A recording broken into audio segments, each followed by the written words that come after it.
घना जंगल, ऊंचे पेड़, एक छोटे से कच्चे घर में एक लकड़हारा रहता था जिसका नाम रामू था।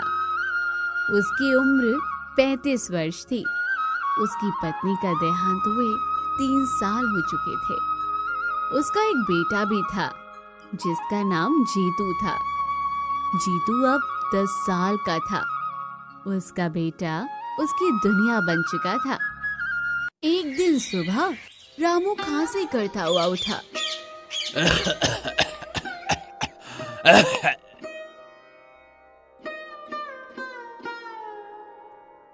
बाबा, आपको फिर से खांसी हो रही है। आप रोज ऐसे ही परेशान होते हो।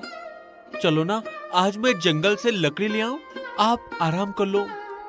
नहीं रे, तू अभी छोटा है बेटा। जंगल का रास्ता आसान नहीं होता।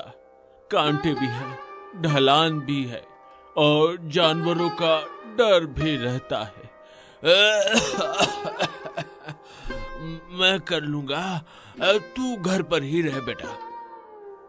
बाबा, मैं छोटा तो हूँ पर आपके साथ रहकर सब सीख लूंगा। और जब बड़े जंगल में आप अकेले जाते हो तो मुझे भी चिंता होती है। बड़ा तो मैं भी आपके साथ ही होऊंगा ना बाबा। आज मुझे जाने दो, मैं संभाल लूंगा। रामू ये सुन मुस्कुराया और बोला, अच्छा, इतना बड़ा हो गया है तू, है? चल फिर आज मेरे साथ चल, लेकिन ध्यान रखना बेटा, पहले मेरे पीछे पीछे ही चलना और कोई भी जोखिम वाली चीज देखकर मुझसे पहले हाथ मत डालना बेटा।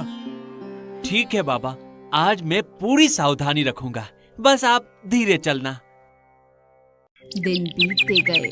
जीतू 15 साल का हो गया। कंधे मजबूत, आंखों में चमक। जंगल में लकड़ियां काटते हुए वो अक्सर पिता से पूछता, बाबा, माँ कैसी थी? बहुत शांत, तुझ पर ही गई है। अगर होती तो आज बहुत खुश होती। क्या वो मुझे कभी गोद में खिलाती होगी बाबा? अरे हाँ बेटा, बहुत खिलाया तुझे। तू तो उनका लाडला था बेटा। तेरे रोने पर वो तुरंत भाग कर आ जाती थी। उसकी हंसी कैसी थी बाबा? ऐसी कि सुनते ही दिन का थकान उतर जाए। पूरे घर में उजाला भर जाता था बेटा उसकी हंसी से।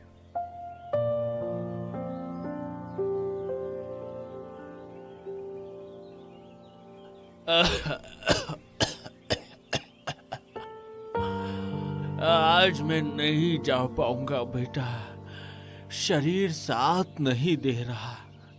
तो थोड़ा ही लाना, संभल कर जाना बेटा और जल्दी लौट आना। आप आराम करो बाबा, मैं ले आऊंगा। आप बस दवाई खा लेना, चिंता बिल्कुल मत करना, मैं संभाल लूंगा। जीतू अकेले जंगल गया। लकड़ियां काटते हुए आवाजें सुनाई दी, घोड़ों की, सेनापतियों की बोलियां। वो छिपकर देखने लगा। राज्य का राजा वीरेंद्र सिंह आया था और उसके साथ उसकी छोटी बेटी राजकुमारी कुमुद भी थी। वो 13 साल की थी। राजकुमारी फूल तोड़ रही थी। पिताजी, इस जंगल में कितनी प्यारी खुशबू है। लगता है जैसे हवा भी फूलों से भीनी हो गई हो। हाँ कुमुद बेटा, ये हमारा राज्य का सबसे पवित्र जंगल है। यहाँ मिट्टी और हवा दोनों में ही एक अलग ही सुगंध बसी है। जीतू पहली बार राजकुमारी को देख रहा था। वो स्तब्ध रह गया, जैसे समय रुक गया हो। ये कौन है? इतनी सुंदर, जैसे किसी कहानी से उतर कर आई हो। सच में मैंने आज तक ऐसा रूप कभी नहीं देखा। राजकुमारी ने अचानक उसकी तरफ देखा। जीतू डर गया और पेड़ों के पीछे छुप गया। राजा लौट आया, लेकिन राजकुमारी थोड़ी पीछे रह गई थी। वो अकेले पत्तों से खेल रही थी। जीतू पेड़ के पीछे से निकला। राजकुमारी थोड़ी घबराई और बोली, तुम कौन और यहाँ अचानक सामने कैसे आ गए? तुम्हें देखकर मैं थोड़ा घबरा गई। आप खो गई हैं क्या? मतलब आपका रास्ता छूट गया है क्या? मैं चाहूँ तो आपकी मदद कर सकता हूँ। मैं जीतू हूँ, लकड़हारे का बेटा। यहीं आसपास रहता हूँ और बस आपकी आवाज सुनी तो पूछने आ गया कि कहीं आपको कोई परेशानी तो नहीं। राजकुमारी ने मुस्कुराकर कहा, तुम डर क्यों नहीं रहे हो? मैंने खाया है क्या? इतनी घबराहट क्यों? मैं तो बस बात ही कर रही हूँ। मैंने आपको पहली बार देखा और इतना पास से देखा तो थोड़ा घबरा गया, पर सच कहूँ तो बहुत अच्छा लगा। सच में? लोगों से तो मैं रोज मिलती हूँ, पर तुम जैसे देख रहे हो ऐसा देखना मुझे थोड़ा अलग लगा। अलग? मतलब अच्छा या बुरा? क्योंकि मैं डर गया था कि कहीं मेरी वजह से आप नाराज ना हो जाए। नहीं, बिल्कुल नहीं, अच्छा लगा। किसी ने पहली बार मुझे इतना सच्चे मन से देखा है। तो फिर मैं कोशिश करूंगा कि जब भी मिलूं आपको ऐसे ही अच्छा लगे। तो फिर मिलते रहेंगे। अगर तुम्हें भी अच्छा लगे तो मैं फिर बात करने आ सकती हूँ। जीतू का चेहरा खिल उठा। हाँ, अगर आपको मंजूर हो तो मैं तो हर बार खुशी से मिलूंगा। बस आप इशारा कर देना। जरूर, मैं भी चाहूंगी कि हम फिर बात करें। और अगर कभी आपको रास्ता ना मिले या डर लगे तो मैं पास ही रहता हूँ। आवाज दो, मैं आ जाऊंगा। अच्छा, तो फिर आज से तुम्हें मेरा दोस्त मानो? मुझे मंजूर है। दोस्त होना मेरे लिए सम्मान है। और मेरे लिए भी।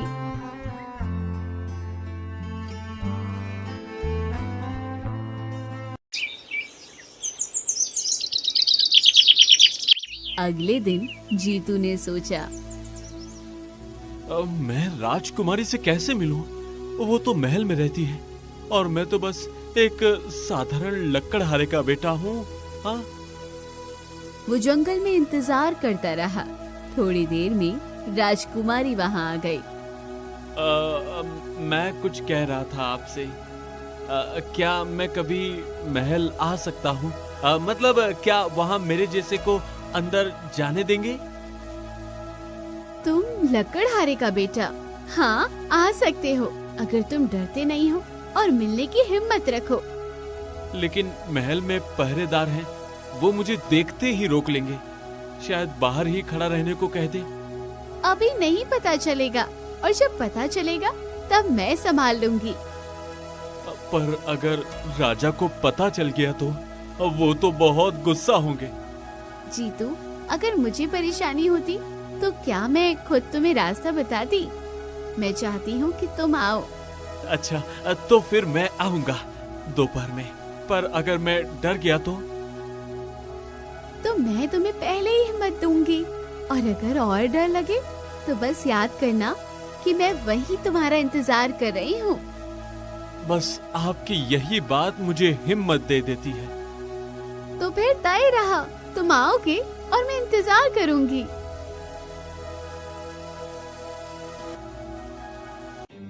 फिर वो दोनों चोरी छुपे हर रोज मिलने लगे। उनकी दोस्ती कब प्रेम में बदल गई उन्हें पता ही नहीं चला। उसी जंगल के काले हिस्से में जादूगरनी तीक्ष्णा रहती थी, जिसकी उम्र 100 साल से ऊपर थी। काले कपड़े, झाड़ियों सा बाल, वो जंगल में चमकती आंखों से ये सब देख रही थी। ओहो, राजकुमारी और लकड़हारे का लड़का, पवित्र प्रेम पनप रहा है। ये मुझे बिल्कुल मंजूर नहीं। उसके खून में जो शक्ति छुपी है वो मुझे चाहिए और इस प्रेम को तोड़ना ही पड़ेगा। थोड़ी देर में दोपहर होती है। जीतू पहली बार महल पहुंचा। वो पीछे वाले दरवाजे से धीरे धीरे अंदर घुसा। राजकुमारी उसके इंतजार में थी। तुम आ गए, डर तो नहीं लगा? महल में पहली बार आने वाले अक्सर घबरा जाते हैं। थोड़ा तो लगा, पर आप थी इसलिए हिम्मत आ गई। नहीं तो शायद दरवाजे से ही लौट जाता। चलो मैं तुम्हें अपना कमरा दिखाती हूँ, अंदर आकर तुम्हें और भी अच्छा लगेगा। लेकिन मैं सोच रहा था, क्या सच में मुझे वहाँ जाना चाहिए? हाँ क्यों नहीं, तुम मेरे बुलाए मेहमान जो हो। बस डर है कि कहीं कोई गलत मतलब न निकाल ले। जीतू, यहाँ हर बात का मतलब मैं तय करती हूँ, किसी और की परवाह मत करो।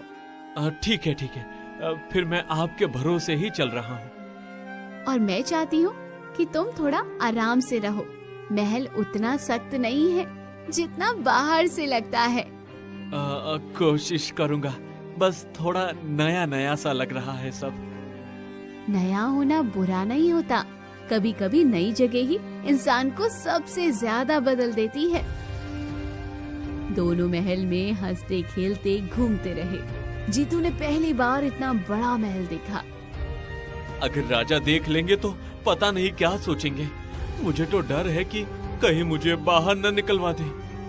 मेरे पिता अच्छे हैं, लेकिन फिलहाल नहीं देखे तो अच्छा है।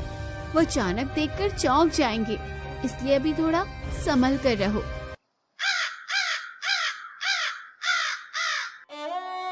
जंगल में एक दिन वृद्ध साधु आए। साधु की उम्र 70 साल की थी। राजकुमारी उनके चरण छूती है। आयुष्मान बेटी, तुम्हारे भाग्य में 2 रास्ते हैं और दोनों ही ऐसे हैं जिनसे तुम्हारी पूरी जिंदगी बदल सकती है। कैसे रास्ते बाबा? कृपया साफ साफ बताइए, मैं समझना चाहती हूँ कि आप क्या कहना चाहते हैं। पहला रास्ता सुख का रास्ता, जिसमें आलीशान जीवन, आराम, वैभव और शक्ति है। दूसरा रास्ता कठिन, जिसमें संघर्ष, दर्द और खतरे छुपे हैं, पर वही सच्चे प्रेम का मार्ग भी है। मुझे कौन सा चुनना होगा बाबा? क्या ये चुनाव मुझे अभी करना पड़ेगा या समय आने पर समझ जाएगा? जिस दिन तेरे प्रेम की परीक्षा होगी, उसी दिन तू जान जाएगी कि कौन सा रास्ता तुझे चुनना है। साधु की बात सुनकर कुमुद चुप हो गई। जीतू भी चिंतित हुआ। सालों बीत गए। कुमुद अब 17 साल की है, जीतू 19 साल का। दोनों रोज जंगल में मिलते। जीतू, तुम बदल गए हो, अब तो बिल्कुल वीर लगते हो। पहले जैसे लड़खड़ाते थे, अब तो कदम भी मजबूत हो गए हैं। तुम्हें देखकर लगता है जैसे तुम किसी लड़ाई के लिए तैयार हो। तुम भी रानी लगती हो, पर डर लगता है राजा को पता चल गया तो वो गुस्से में कुछ भी कर सकते हैं। मैं बस यही सोचकर घबरा जाता हूँ कि कहीं तुम्हें कोई तकलीफ न हो जाए। मैं संभाल लूंगी, तुम बेवजह डरते हो। अगर मैं तुम्हारे साथ खड़ी हूँ तो बाकी चीजों की चिंता मत करो। जो होगा हम दोनों मिलकर देख लेंगे। एक रात जादूगरनी ने पत्तों से जादू किया और अपने आप से कहने लगी, लकड़हारे के बेटे, तुझे पकड़ना ही होगा। तुझ में वो शक्ति है जिसे मैं वर्षों से ढूंढ रही थी। तू नहीं समझता, पर तेरे भीतर की आग मेरे जादू को भी झुका सकती है। मैं इतने सालों से तुझे तलाश रही थी, और अब जब तू मेरे सामने है तो मैं तुझे किसी भी हाल में हाथ से जाने नहीं दूंगी। अगले दिन जब जीतू जंगल में आया, जादूगरनी पेड़ से निकल पड़ी। कहाँ जा रहा है प्यारे लड़के? इतने छिपकर चलने से क्या होगा? मुझे तो तेरी चाल भी दूर से पहचान में आ जाती है। तुम कौन हो? अचानक सामने आकर इस तरह रास्ता क्यों रोक रही हो? तुम्हारी आवाज और अंदाज दोनों अजीब लग रहे हैं। साफ साफ बताओ, क्या चाहती हो? तेरी किस्मत, और किस्मत से कोई नहीं बच सकता। तू चाहे माने या ना माने, पर अब तू मेरे रास्ते में आ चुका है। उसने मंत्र पढ़ा, हवा तेज चली, पत्ते उड़ने लगे। जीतू चिल्लाया, कुमुद बचाओ, मुझे बचाओ। और वो बेहोश होकर जादूगरनी की गुफा में खिंच गया। राजकुमारी जंगल पहुंची पर जीतू कहीं नहीं था। वो दौड़ती हुई साधु के पास गई और कहा, बाबा जीतू गायब है, मुझे बताइए वो कहाँ है। मैं हर जगह भागती रही पर उसका कोई नामो निशान नहीं मिला। साधु ने आंखें बंद की। तृष्णा जादूगरनी उसे ले गई है। उसकी नजर बहुत तेज है और उसकी मंशा और भी गहरी। वो उसी आत्मा को पकड़ती है जिसमें असाधारण शक्ति छिपी होती है और जीतू उसकी नजर में आ चुका है। मैं उसे बचाऊंगी कैसे मुझे समझ नहीं आ रहा, लेकिन मैं हाथ पर हाथ रखकर नहीं बैठ सकती।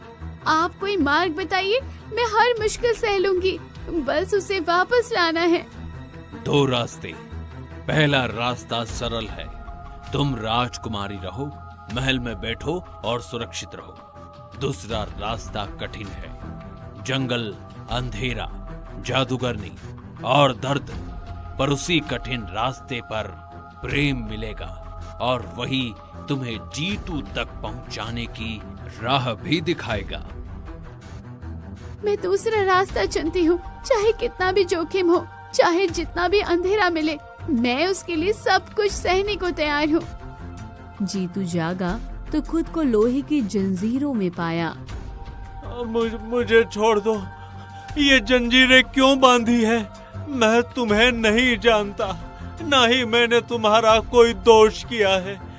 मुझे यहाँ कैद में रखने का कोई हक नहीं है तुम्हें। तेरे खून में पुरानी शक्ति है। तेरे पिता किसी समय में वनवंश के रक्षक थे। मुझे वो शक्ति चाहिए जीतू। तू चाहे इनकार करे, पर तेरे भीतर वही ताकत बह रही है जिसकी मुझे सदियों से तलाश थी, और अब मैं तुझे यूं ही नहीं जाने दूंगी। मैं कुछ नहीं जानता। तुम चाहे कितना भी कहो, मुझे अपने पिता की ताकत, वंश और जादू के बारे में कुछ भी समझ नहीं है। मुझे बस आजादी चाहिए, बस इतना ही। कुमुद अकेले जंगल में निकली थी। कांटे, अंधेरा, जंगली जानवर। वो पैर काटते हुए भी आगे बढ़ती रही। जीतू, मैं आ रही हूँ। मैं चाहे कितनी भी चोट खा लूं, तू जहाँ भी होगा मैं तुझे ढूंढ ही लूंगी। साधु प्रकट हुए। बेटी, तुझे 2 आखिरी परीक्षाएं देनी होगी। पहली परीक्षा भय की परीक्षा, दूसरी परीक्षा बलिदान की परीक्षा। सोच समझकर कदम बढ़ाना, क्योंकि दोनों ही आसान नहीं होंगी। मैं सब सहूंगी, चाहे जितना डर आए, चाहे कुछ भी देना पड़े, मैं पीछे नहीं हटने वाली। पहली परीक्षा जादूगरनी के पास एक काला झरना था। उसमें जो देखो वही डर बनकर हमला करता है। कुमुद उसमें झांकती है। उसे दिखता है जीतू मर रहा है। राजा उसे रोक रहा है। कुमुद रो पड़ी। ये झूठ है, मैं हार नहीं मानूंगी। डर खत्म हो गया। दूसरी परीक्षा बलिदान। काले दरवाजे पर लिखा था, जिसे तुम प्यार करती हो उसे बचाने के लिए अपना खून चढ़ाओ। कुमुद ने बिना सोचे हाथ काट दिया। जादुई दरवाजा खुल गया। अंदर जादूगरनी तीक्ष्णा बैठी हुई थी। जीतू जंजीरों में था। जीतू को छोड़ दो तीक्ष्णा, मैं हाथ फैलाकर विनती कर रही हूँ। बस उसे आजाद कर दो। उसके साथ जरा सा भी और जुल्म मत करो। राजकुमारी, तू यहाँ तक पहुँच गई। खून बहाया, दर्द सहा, पर बता तो सही, आखिर क्या दे सकती है तू? मुझे ऐसा क्या दे सकती है तेरे पास जिसकी कीमत जीतू की जान हो? अपनी जान भी दे सकती हूँ तृष्णा, सच कहती हूँ। अगर मेरी सांसें रुकने से जीतू की एक सांस भी बचती है तो मैं बिना सोचे अपना सब कुछ तेरे हवाले कर दूंगी। अच्छा, तो आज बलिदान की रात है राजकुमारी। देखूंगी कौन सा प्यार ज्यादा मजबूत है, मेरा जादू या तुम्हारा हौसला। जादूगर ने जीतू को त्याग करने वाली थी। नहीं कुमुद, तुम यहाँ से चली जाओ। मैं नहीं चाहता कि तुम मेरी वजह से तकलीफ में पड़ो। कृपया वापस मुड़ जाओ कुमुद, वापस चली जाओ। मैं नहीं जाऊंगी जीतू, तुम्हें अकेला छोड़कर एक कदम भी नहीं हट सकती, चाहे तृष्णा कुछ भी कर ले। जादूगर ने मंत्र पढ़ने लगी कि तभी तेज प्रकाश फैला। साधु अंदर आए।